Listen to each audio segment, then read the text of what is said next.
Assalamualaikum warahmatullahi wabarakatuh. Hai Sobat Horor, kali ini aku bakal ngelanjutin cerita dari Bulan Purnama Kosong yang berjudul Perjalanan Maut. Gak usah basa-basi lagi, langsung aja kita mulai.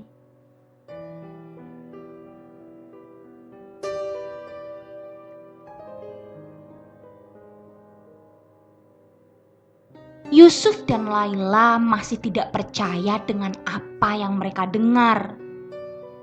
Lalu, bagaimana nasib yayasan ini setelahnya? Laila bertanya kepada Nek Ira karena penasaran. Ya, seperti yang kita tahu, gosip dari mulut ke mulut tersebar begitu cepat. Banyak calon TKI yang kabur setelah mengetahui nasib mereka akan seperti apa. Dan banyak pula para orang tua dan kerabat yang menjemput mereka dari penampungan.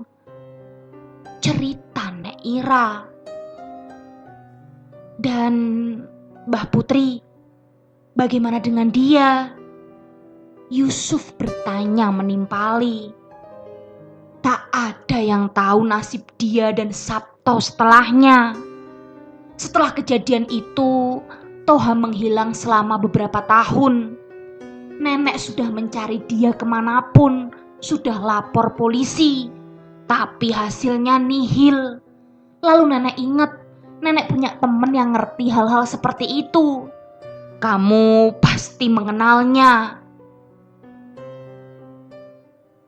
Nek Ira melihat ke arah Yusuf. Kakekmu, Ki Rusman. Nek Ira menunjuk gelang yang dikenakan oleh Yusuf. Itu dari kakekmu kan? Lanjut Nek Ira. Yusuf pun mengangguk. Kakekmu berhasil menemukan Toha di desa seberang, di sebuah gubuk dalam keadaan yang hampir seperti orang gila. Namun berkat pertolongan dari Allah melalui kakekmu, Toha berhasil selamat dan hidup sampai saat ini.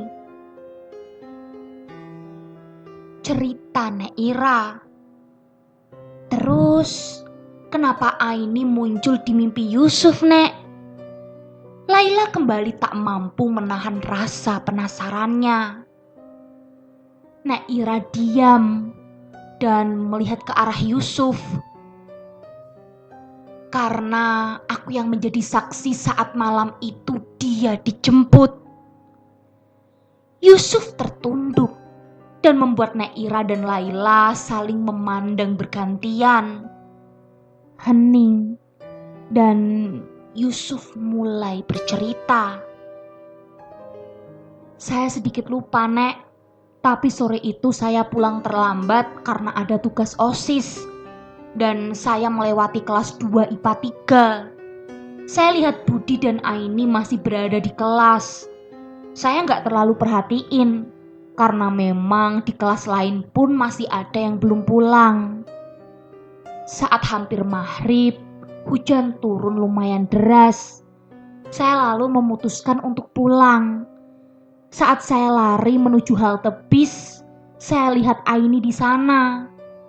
Saat ada mobil kijang berhenti di depan Aini, dia naik sambil tersenyum. Saya pikir itu emang sengaja jemput dia. Tapi selang beberapa menit saya lihat mobil itu sudah gak ada. Padahal seharusnya masih terlihat karena arah ke rumah Aini itu lurus dan lumayan jauh dari belokan. Yusuf berusaha mengingat kejadian yang dia lihat sebulan lalu itu. Itu Sabto. Aki Toha keluar dari kamar, membuat semua yang ada di situ melihat ke arahnya. Sudah lama ia mengincar gadis itu. Kakaknya yang selamat dari pembantaian harus digantikan dengan darah yang sama, yaitu adiknya. Tepat di bulan Januari tahun ini, gadis itu genap berusia 17 tahun. Sabto akan mengantarnya ke Mbah Putri. Terang kakek Toha. Mbah Putri masih hidup? Nek Ira yang sekarang bertanya. Tentu saja dia masih hidup. Dia menjadi makhluk menyerupai iblis seperti suaminya. Dan mereka hidup di hutan bersama budak mereka, Andini. Dan membawa Aini kepada Mbah Putri adalah jalan satu-satunya bagi Sabto untuk terbebas dari semua kutukan itu. Mata Aki Toha memerah, tersirat kebenciannya yang begitu besar kepada keluarga itu.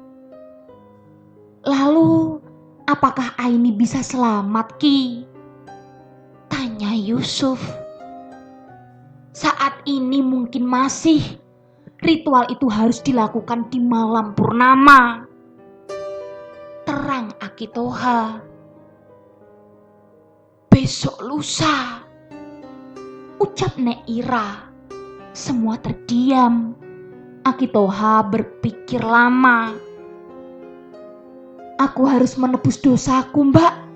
Ini kesempatan aku untuk bisa menghentikan mereka dan menyelamatkan gadis itu.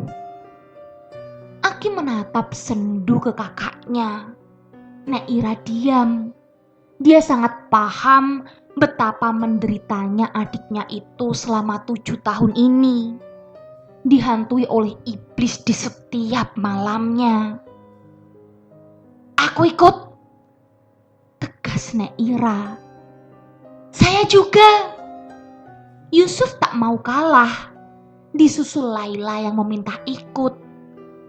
Akhirnya telah diputuskan. Besok lusa mereka akan pergi ke hutan itu. Isya telah terlewati. Sepertinya Yusuf dan Laila memang harus menginap malam itu. Namun tiba-tiba pintu rumah diketuk. Assalamualaikum. Salam seorang laki-laki dari balik pintu itu. Waalaikumsalam. Semua yang berada di dalam rumah menjawab salam itu seakan itu suara yang mereka kenali. Rusman, ucap Nek Ira saat membuka pintu yang membuat semua orang di situ menoleh ke arahnya. Maaf mengganggu malam-malam. Aku mau jemput cucuku, ucap Ki Rusman sambil tersenyum ramah. Yusuf berdiri dan langsung menghampiri Ki Rusman yang seakan tahu apa yang telah terjadi. Jangan libatkan cucuku. Dia terlihat kuat, namun sebenarnya dia lemah. Kalau kalian butuh bantuan, biar aku yang pergi besok lusa. Nek Ira mengangguk mengerti maksud Ki Rusman. Memang awalnya dia juga tidak mau kalau Yusuf dan Laila ikut. Tapi Ki, Yusuf juga mau ikut. Ki Rusman melihat Yusuf dengan tatapan marah. Hingga Yusuf pun diam tak membantah. Mereka berdua pamit pulang, sedangkan Laila tetap tinggal di rumah neneknya. Jalan lurus saja, jangan tengok kanan kiri, ikuti langkah Aki. Iya Ki. Mereka jalan ke depan melewati gedung itu. Hawa dingin mulai merasuk ke tubuh kurus Yusuf. Dia menggigil. Ki Rusman yang melihat hal itu langsung melepas jaketnya dan dipakaikan kepada cucunya itu. Kamu kalau ada apa-apa itu bilang sama Aki.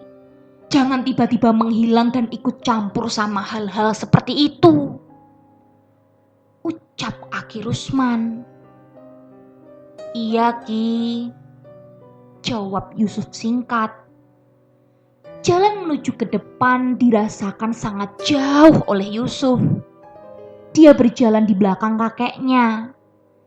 Dilihat punggung kakeknya itu bidang dan tegap. Yusuf tak banyak bicara. Kini ia berjalan melewati gedung itu. Dia sama sekali tak berani menoleh. Namun rasa penasaran itu semakin kuat. Dia takut, tapi setidaknya ada kakeknya di sana. Dia menoleh ke arah kiri, tepat di jendela ruangan pertama. Tetapi tidak ada apa-apa di sana. Yusuf bernafas lega. Dia kembali berjalan. Namun tiba-tiba sesuatu yang keras menghantam kepalanya. Yusuf ambruk dan kembali pingsan.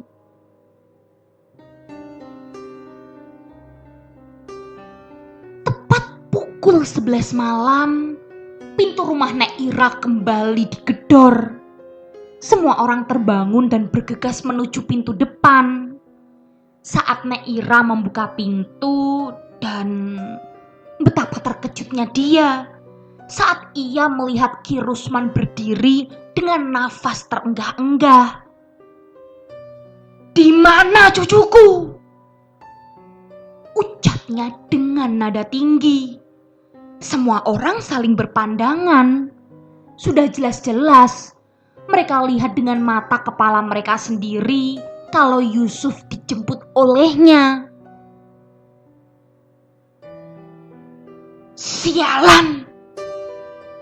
Ki Rusman tak kuasa menahan amarahnya. "Toha, ikut aku sekarang. Dan kalian berdua, tunggu di rumah sampai kami pulang. Jika malam ini ada yang datang, jangan bukakan pintu. Tetap diam di rumah sampai azan subuh berkumandang."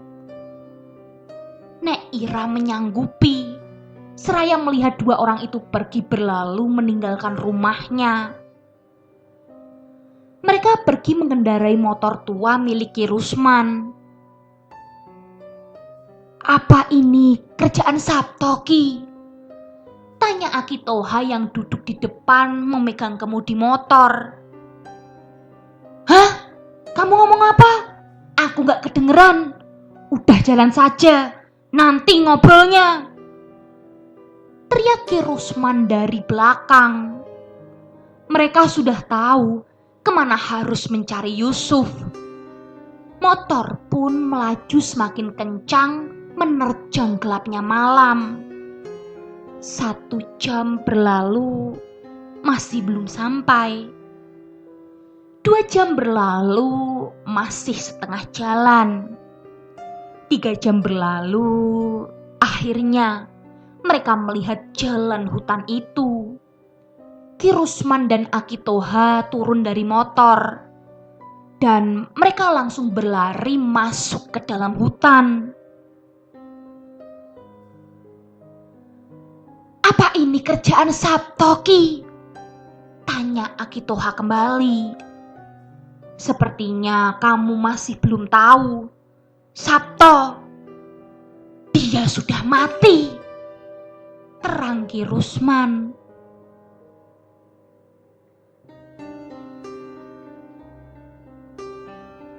"Bagaimana mungkin?"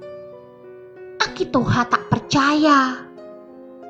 7 tahun lalu, bersama para gadis itu, ia dibunuh sebagai gantinya. Mereka memperbudak orang baru dan hidup berdampingan dengan gadis itu menggantikan Sabto yang mati. Orang yang menahanmu di gubuk itu pun Sabto yang baru, cerita Ki Rusman. "Jadi selama ini, lalu bagaimana dengan keluarganya?" tanya Aki Toha.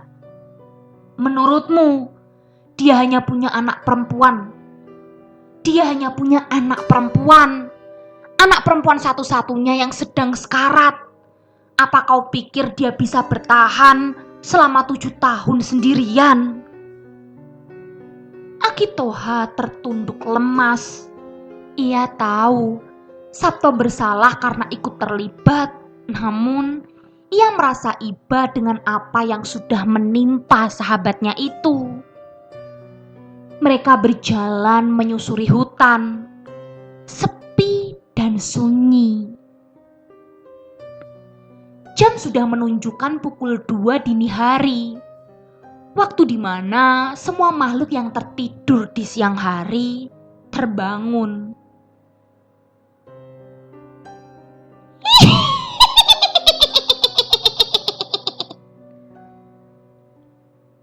Suara itu, gumam Akitoha. Suara tawa seorang wanita semakin keras menusuk telinganya, berganti dengan suara tangisan, dan berganti lagi dengan suara tawa, membuat telinganya semakin kesakitan. "Jangan dihiraukan," ucap Ki Rusman yang dijawab anggukan oleh Akitoha. Lama mereka masuk ke dalam hutan, akhirnya sampai di rumah tua itu. Gelap, tidak ada seorang pun di situ.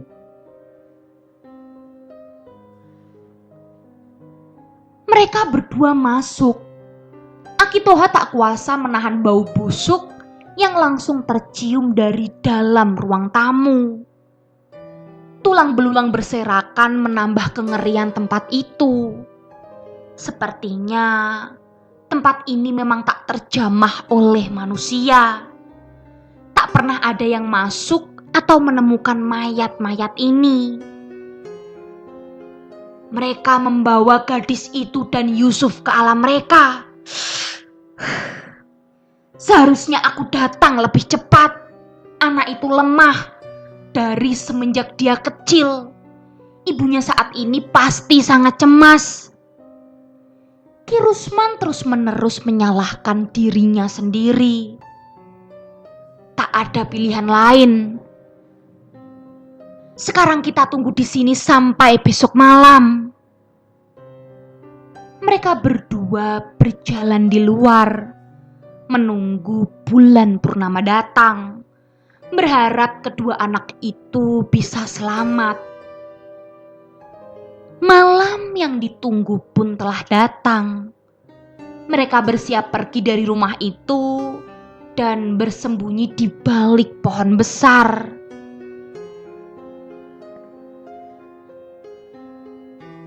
Tepat pukul 11 malam, muncul cahaya keluar dari rumah itu. Mereka tidak bisa melihat dengan jelas. Namun tiba-tiba, sesosok wanita bergaun putih melintas di depan mereka. Dia berbalik, wajahnya hancur dan lehernya hampir putus. Dia melirik ke Akitoha dan dia terbang ke arah rumah itu. "Ayo ikuti dia," ajak Ki Rusman. Akitoha mengikuti dari belakang. Dilihat dari jendela, ada Sabto dan Aini yang terduduk di kursi. Hanya mereka berdua. Tak ada Yusuf ataupun makhluk itu. Mata Aini terpejam. Namun Ki Rusman masih menjelajah isi ruangan. Tak dilihatnya cucunya itu. "Aku tak bisa melihat apapun, Ha. Energi di sini terlalu kuat. Ilmuku masih belum mampu menembusnya. Aku terlalu takabur." Ki Rusman terlihat putus asa. Ia sadar, ia datang ke sini dalam keadaan penuh amarah dengan persiapan yang kurang. Adalah keputusan yang sangat bodoh. Mereka berdua seperti tikus yang sedang menyaksikan pertunjukan di balik panggung, mengendap tanpa sepengetahuan para pelakon. Dilihatnya Sabto komat kamit sambil duduk menghadap Aini, dan dalam sekejap mata makhluk itu muncul. tidak satu, tetapi dua. Matanya merah menyala. Mbah Putri dan suaminya, bisik Toha. Ki Rusman hanya diam tak bersuara. Ritual yang sama terulang kembali. Aki Toha yang sudah tak tahan ingin masuk ke dalam rumah, namun tangannya ditarik oleh Ki Rusman. Ini bukan tandinganku, apalagi kamu.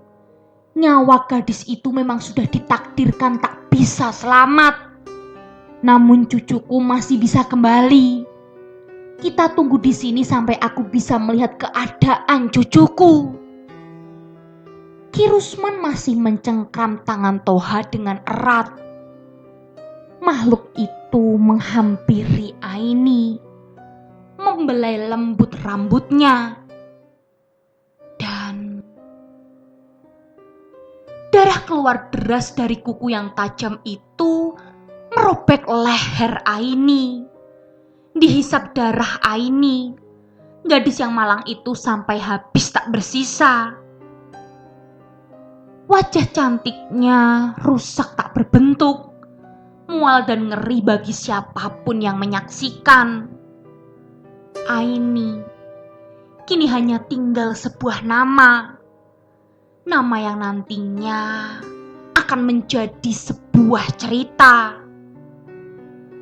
Lama mereka berdiri di balik jendela, hingga akhirnya hal yang tak pernah mereka bayangkan terjadi. Perlahan makhluk itu berubah, kembali ke wujud aslinya. Suami Mbah Putri, ia tertawa dengan keras, seakan kemenangan sudah ada di tangannya. Namun tidak dengan yang satunya. Dia masih berwujud seperti iblis. Mbah Putri tidak berubah. Suaminya tersenyum melihat ke arah iblis itu. Dengan secepat kilat, iblis itu mengangkat tubuh sang suami dan membantingkannya ke atas dan ke bawah berulang-ulang kali. Hingga tubuhnya hancur tak berbentuk. Dia mati untuk yang kesekian kalinya. Sabto yang menyaksikan itu tak luput dari serangan. Wajahnya hancur karena dibenturkan ke meja kayu di depannya. Dia mati dan tubuhnya seketika berubah. Bu Nuri, gumam Aki Toha.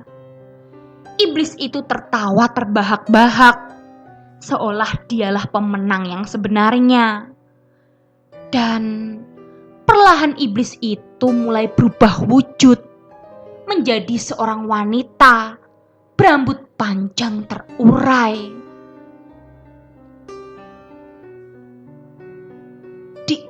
Dia bukan Mbah Putri. Dia Aki Toha tak mampu menyebut namanya. Andini, ucap Ki Rusman. Aki Toha ambruk, entah kekuatan apa yang membuat ia tak sadarkan diri dan jatuh begitu tak berdaya. Ya, Andini ternyata masih hidup.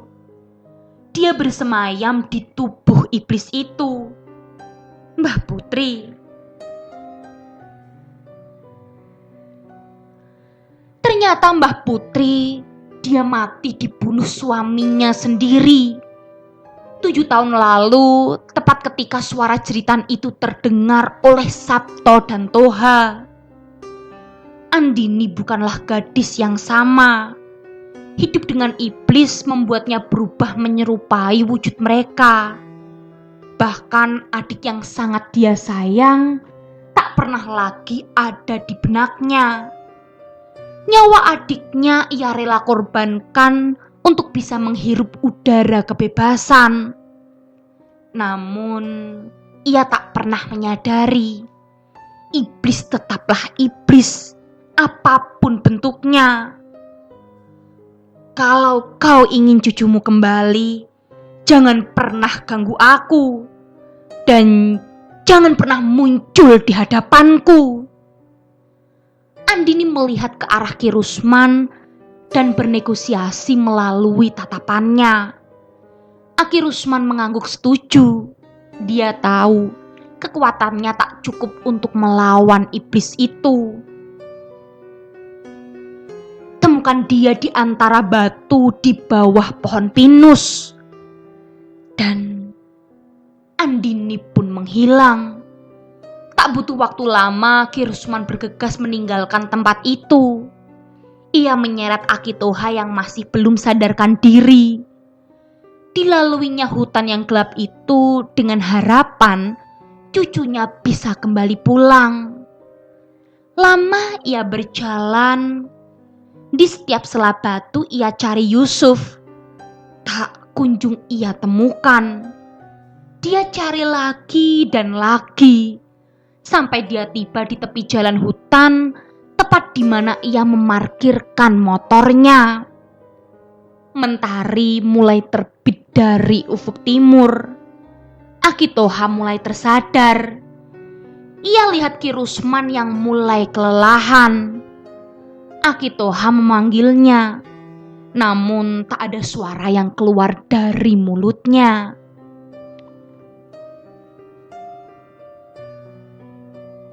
Berkali-kali ia berusaha, tetap tak bisa. Ki Rusman tertunduk lesu. Sudah, jangan dipaksakan. Masih syukur suaramu yang hilang, bukan nyawamu, ucapnya sambil terus memejamkan mata. Akitoha tak bersuara lagi. Dia menangis dalam diam. Menit berlalu. Ia membangunkan Ki Rusman, menunjuk ke arah bebatuan di belakang pohon pinus. Di sana terbaring Yusuf dengan keadaan yang sangat mengenaskan, setengah telanjang dengan luka lebam di seluruh tubuhnya. Ki Rusman tak kuasa menahan tangis. Dipeluknya cucu kesayangannya itu dengan erat. Motor yang mereka parkir di pinggir hutan langsung dinyalakan. Kini Ki Rusman yang membawa motor itu. Yusuf yang masih tak sadarkan diri didudukan di tengah antara ia dan Akitoha. Motor pun melaju dengan kecepatan tinggi. Yusuf setengah membuka mata. Ia lihat para gadis itu berjejer menyaksikan kepergian mereka. Perlahan ia pejamkan mata lagi hingga gelap dan sepi. Setibanya di rumah Neira, di sana sudah ada orang tua Yusuf serta Laila yang menunggu kedatangan mereka bertiga. Ibu Yusuf menjerit sejadi-jadinya tak kala ia lihat anak semata wayangnya tak sadarkan diri dengan luka di sekujur tubuhnya. Dia peluk dengan erat. Pak Imam ayah Yusuf bertanya kepada ayah mertuanya tentang apa yang sebenarnya terjadi. Namun Ki Rusman memilih diam dan meminta Yusuf segera dibawa ke dalam rumah. Di sana Neira melihat adiknya itu dengan tatapan kosong. Seolah adiknya tak berada di sini. Akitoha masuk ke dalam dan menguncinya rapat-rapat. Perlahan Yusuf mulai tersadar. Dia lihat ibu dan ayahnya di sana. Yusuf menangis.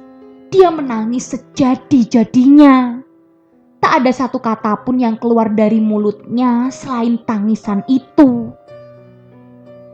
Seolah ia telah kembali dari tempat yang ia rasakan seperti neraka.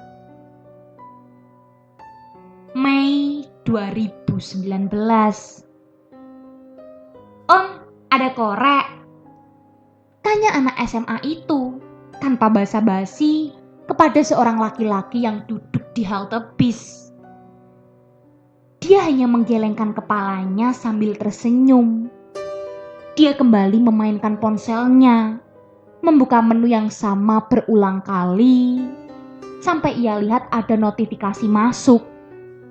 Pesan dari Facebook. "Cup, ini aku Budi, masih ingat tak?"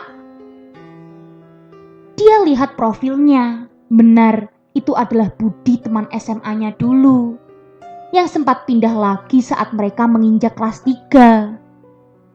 "Aku boleh minta nomor WA-mu? Ada yang harus aku sampaikan."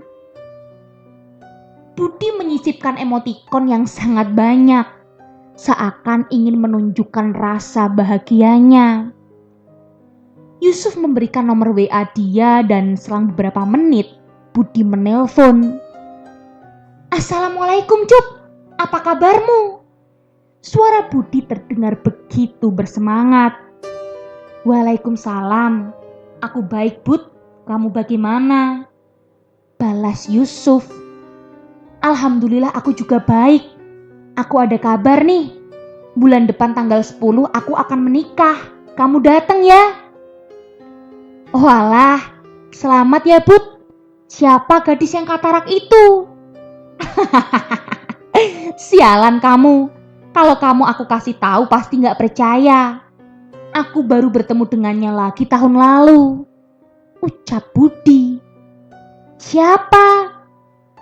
Yusuf semakin penasaran. "Nanti aku kirim undangannya lewat WA." "Sudah ya Cup, calonku sebentar lagi datang ke rumah. Ini aku lagi di jalan bawa mobil. Nanti aku telepon lagi." Budi menutup teleponnya. Dan selang beberapa menit, pesan WA dari Budi masuk.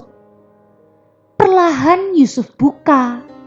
Dia lihat nama di undangan itu. Aini dan Budi. Yusuf terdiam. Ia lihat foto wanita itu dari undangan yang dikirimkan Budi. Dilihatnya lagi sorot matanya. Itu bukan Aini. Yusuf diam. Dia tak bergeming, seolah ia sudah bisa menebaknya. Tak lama mobil sedan berhenti di depannya. "Ayo naik," ajak wanita di dalam mobil itu. Yusuf duduk di kursi penumpang. Ia lihat perempuan cantik itu. Ada yang ingin ia sampaikan. Namun sebelum Yusuf membuka suara, ia berkata, "WA grup alumni SMA sedang ramai. Apa Budi gak pernah dengar kabar? Dia gak punya teman selain kamu dan gadis itu. Gimana dia bisa tahu? Budi, dia menikah dengan Andini kan?" Yusuf lihat perempuan yang tak lain adalah istrinya. Ya, Yusuf telah menikah dengan sahabatnya, Laila. Ia tersenyum. Dan mobil sedan itu pun berlalu, meninggalkan halte bis di depan SMA tempat Yusuf bersekolah dulu. Meninggalkan bayangan seorang gadis cantik yang tersenyum memandang kawan lamanya dari kejauhan. Ya, bayangan temannya, si teman cantiknya, Aini. Perjalanan maut selesai. Gimana sobat horor? Seru kan ceritanya? Kalau gitu tunggu cerita-cerita menarik lainnya dan jangan lupa nyalakan lonceng notifikasinya. Bye.